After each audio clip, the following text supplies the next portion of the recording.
Hello and welcome to the GCSE Biology tutorial. This tutorial covers topic B5, homeostasis and response, and is part 2, the endocrine system. So it covers the endocrine system, controlling blood glucose levels and diabetes. The rest of this topic can be found in other tutorials. So first of all, you need to recap what is meant by the term homeostasis. So homeostasis means keeping things in your body the same or maintaining a stable environment. And this is important for cells and enzymes in your body that need certain conditions to function. Homeostasis is controlled by a process called negative feedback. Let's just recap what that means again.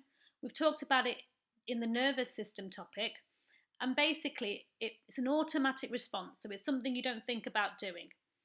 And if a level in your body becomes too high or too low, then a coordination centre, like your brain, receives this information and organises a response. And then the effector, so this could be a gland in your body, produces a response which then counteracts that change and brings the level back down or back up to normal. And this is important to maintain homeostasis, to make sure that things do stay the same in your body. So let's go back to that term, the endocrine system. Well, this system is organs that produce hormones. What are hormones? Well, they're chemical messengers, not messengers, messengers. So they go and tell other organs to do things. And they're transported in the blood. And the organs that they travel to are called target organs. Hormones are produced from endocrine glands, and we'll go through those now.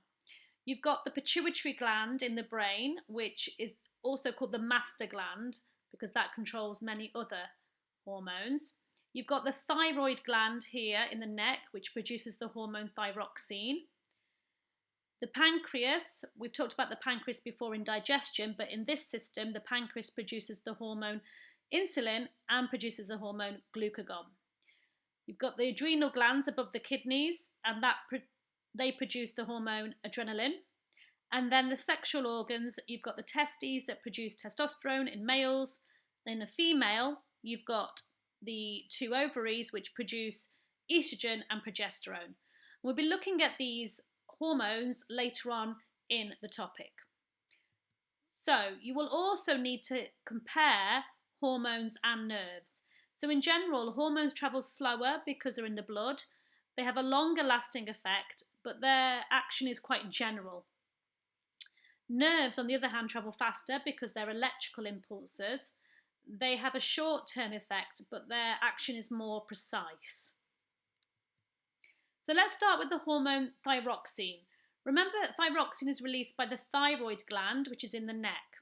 But what does thyroxine do? Well, it regulates metabolism, so it makes sure that reactions are happening in your body, and therefore it's important for growth and development. Thyroxine is kept constant through negative feedback. Thyroxine is released in response to another hormone called TSH, and that's released from the pituitary gland in your brain. So, for example, if thyroxine levels in your blood are too high, TSH that's released from the pituitary gland is stopped, so it's inhibited. This then reduces the amount of thyroxine released from your thyroid, and then it falls back to normal. So there's 2 hormones actually needed here in this control of negative feedback. Another hormone is adrenaline, and that's produced from the adrenal glands above the kidneys. The reason you produce adrenaline is for the response of flight or fright, so when you're running away from something or you're scared. It causes the heart rate to increase, and that's important because if you're running away or you're scared, you need more oxygen and glucose to be delivered to your muscles and your brain so you can carry out more respiration. So pause the tutorial now and try and answer these 3 questions. Give yourself 10 minutes. Okay, so what's the job of the pituitary gland again? Well, it's the master gland. So that actually controls the production of many hormones in the body. 2 differences between nerves and hormones. Nerves are faster and they have a short-term effect. Hormones are slower and they have a long-term effect. What other hormone controls the level of thyroxine? Remember, thyroxine is released in response to another hormone called TSH, and that's released from the pituitary gland. And this works to control thyroxine levels using that process. Don't forget this process of negative feedback. Now, you won't need to know what TSH stands for, but if you are concerned about this, then it's important to know that TSH stands for thyroid stimulating hormone. Okay, so how are blood glucose levels controlled in your body? Well, if you eat a lot of food, including carbohydrates, then your blood glucose levels are going to increase. When that happens, you've got too much glucose in your blood. So the pancreas, which is an organ, produces the hormone insulin. The insulin is the hormone, so it travels in the blood to the liver and other body cells. The body cells in the liver then absorb that glucose from the blood and store it as something called glycogen. This then means the blood glucose levels fall and return to normal. Sometimes blood glucose levels can actually get too low, and that might be when you've exercised or not eaten for a while, so there's been some metabolism but you haven't eaten anything. So this means that blood glucose levels will decrease. When this happens, the pancreas produces a different hormone. It produces a hormone called glucagon. This time the glucagon travels in the blood to the liver and the body cells, and it activates the liver and body cells to release that stored glucose, which is called glycogen, back into the blood as glucose. And so the blood glucose levels now rise and go up to a normal level. When you can't control your blood glucose levels, then you develop a condition called diabetes. Now, I say develop, there's two different types of diabetes. One is something that happens later on in your life and is linked to diet and exercise, and the other diabetes is something that develops when you're younger. So type 1 diabetes, this is when the pancreas produces very little or no insulin. Now, why does that happen? That can be a genetic reason and just by chance. It's not something that the person has controlled in any way.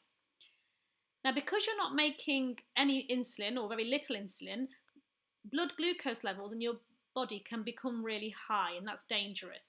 So you need to inject insulin at meal times daily, and that will then lower your blood glucose levels. You also need to monitor your diet so you're not eating too many carbohydrates which contain glucose, and exercise enough to keep blood glucose levels at a constant level. Now, type 2 diabetes, this is when a person becomes resistant to insulin. So they still make it, but it just doesn't work anymore. And that means the blood glucose levels remain high.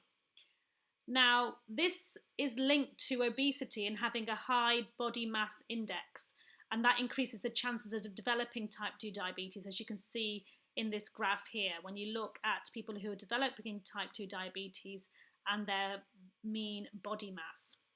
It can be controlled with medication, but also doctors would advise people to exercise more, lose weight, and have a better diet. So, a common 6-mark question in this topic might be to describe how blood glucose levels are controlled in the body. If you pause the tutorial now for 10 minutes and give yourself time to answer this question.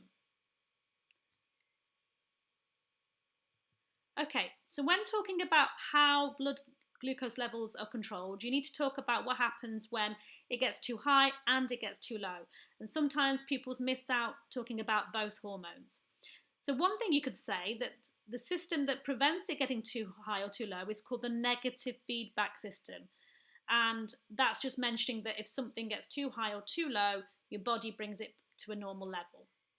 So first of all, if your blood glucose levels increase, what happens? Well, that's when you might eat a lot of food or eat some carbohydrates. When the levels are high, the pancreas produces the hormone insulin. Insulin goes to the blood, from the blood to the liver and other body cells, and they then absorb the glucose and store it as this word glycogen. And then the levels go back to normal. On the other hand, if you have exercised, your blood glucose levels may decrease. When they're too low, the pancreas then produces a hormone called glucagon. Glucagon then goes to the liver and other body cells and triggers them to release that stored glucose back into the blood so the levels go back to normal. So this is an automatic response. You don't think about doing it, and it's a way in which we maintain blood glucose levels. So it's important in homeostasis. So you wouldn't have to include all the detail there, but getting the main idea of what happens when blood glucose levels get too high or too low. So, in summary, we've gone through the endocrine system, controlling blood glucose levels, and diabetes.